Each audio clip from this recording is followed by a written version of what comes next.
Hello everyone, welcome to Coconut IAS mini topic series for UPSC prelims 2021 and आज का हमारा 28th topic है पिटलैंड्स। Okay, सो ये काफी इंपॉर्टेंट टॉपिक मुझे लग रहा है। पिछली बार न्यूज में था, ये पिछली बार नहीं मतलब क्वेश्चन आए से रिलेटेड, तो अब की बार क्वेश्चन आ सकता है, नेक्स्ट ईयर भी आ सकता है, ज्योग्राफी में, एनवायरमेंट में, इनसे में पूछ सकता है। सो इम्पोर्टेंट है। सो देखते हैं क्या है ये पिटलैंड्स क्या होते हैं। ये टेरेस्ट्रियल वेटलैंड इकोसिस्टम है। ओके, जो हमारी धरती के ऊपर, सरफेस के ऊपर एक ऐसा वेटलैंड सिस्टम जहाँ पर वाटर लोड कंडीशन हो जाती है ना, मतलब पानी भर, जैसे आप डायग्राम में देख रहे हो, इसमें जैसे पानी भर गया एक जगह से, जब पानी ऐसे भर जाता है तो इसमें मतलब ऑक्सीजन की अवेलेबिलिटी एब्सेंस हो जाती है, एक तरह से कम हो जाती है, और उसकी वजह से जो हमारी जो प्लांट्स मटेरियल है यहाँ पे इकट्ठे हो गए हैं, तो उनका डिकम्पोजिशन नहीं होता पूरी तरीके से, वो पार्शली डिकम्पोज होते हैं। तो पार्शली डिकम्पोज जब होते हैं और वो ऐसे ऐसे इकट्ठे होने लगते हैं, तो वो एक पीट टाइप की लेयर इकट्ठी हो जाती है ना। जो पार्शली डिकम्पोज मटेरियल है उनकी जो एक ऐसे लेयर, थिक लेयर बन गई है और वाटर लोड कंडीशन है ही, उसे ही मतलब उसी को ही पिटलैंड बोलते हैं ना। थिक लेयर ऑफ जो पिट्स इकट्ठी हो जाती है और पार्शली डिकम्पोज मटेरियल की, उसे ही पिटलैंड बोलते हैं।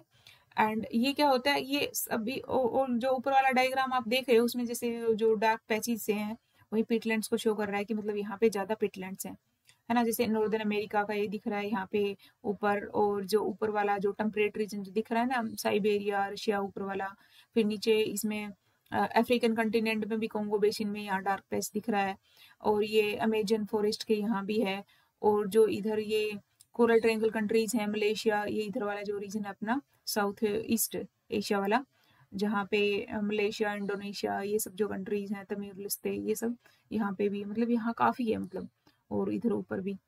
तो ये जो रीजन होता है मतलब जैसे दोनों जगह होता है, कूल क्लाइमेट्स में भी होता है, वार्मर क्लाइमेट्स में भी होता है। तो जो कूल क्लाइमेट्स में जो ऊपर वाला रीजन होता है, टेम्परेट वाला, बोरियल, टैगा फॉरेस्ट जहाँ पे होते हैं पोल्स के पास, जहाँ पे पर्मा फॉरेस्ट रीजन है ऊपर, वहां भी, है ना, तो वहां भी ये होता है पिटलैंड, काफी वेजिटेशन ऊपर जो हम देखा ही है, पैचेज जो लगे हुए हैं। तो वहां पे जैसे ये स्फेगनम मोसिस हैं, सरब्स हैं, ये सब होते हैं, ये फिर डिकम्पोज नहीं हो पाते अच्छे तरीके से, तो वहां पे ये पिटलैंड बन जाता है ना। तो ये जो स्फेगनम मोस लिखा है ना, इसको थोड़ा सा नाम को हल्का से याद रखना, कहीं आ जाए स्फेगनम मोस कहाँ पे क्या कुछ है, तो एक पॉइंट में अगर डाल भी दे पिटलैंड में भी, तो हमें याद रखना है। तो ऊपर मिलता है फिर ये टैगा फॉरेस्ट, बोरियल फॉरेस्ट यहाँ पे।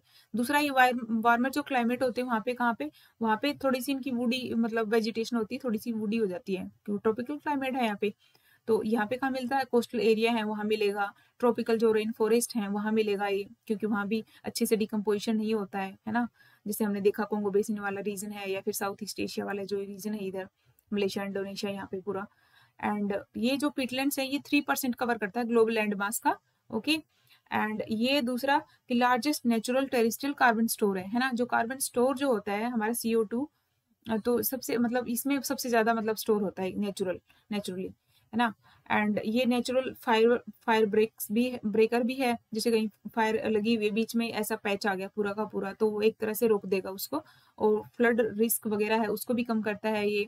सेफ ड्रिंकिंग वाटर प्रोवाइड करता है, क्लाइमेट चेंज में भी हेल्प करता है हमारे उसको ठीक करने में, बायोडाइवर्सिटी को प्रिजर्व करता है, ये तो सब इसके बेनिफिट हैं।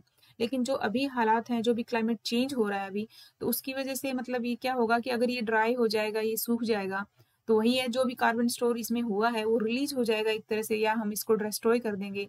तो अभी जितना अच्छा कार्बन सिंक बना हुआ है ये, उतना ही उसका इम्पैक्ट दूसरा होगा कि कार्बन उतनी ही ज्यादा जिसने सिंक के रखी वही रिलीज होगी, तो ज्यादा भी अमाउंट में रिलीज हो जाएगी। एंड मतलब वही कि जो भी हमारे जो नेचुरल फायर ब्रेक का काम कर रहा है, अगर ये सूख जाएगा तो यहाँ पे इग्नाइटर का काम भी कर देगा, क्योंकि जो वेजिटेशन है यहाँ पे वो ड्राई होगी तो जल्दी आग पकड़ेगी।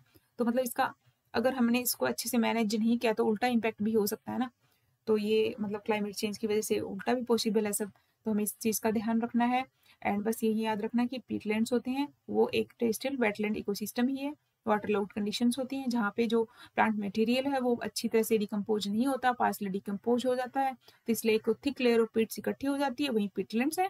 और ये स्फेगनम मोसिस वगैरह है यहाँ पे, और ये सब क्लाइमेट में मिलता है, 3% है अर्थ सरफेस का।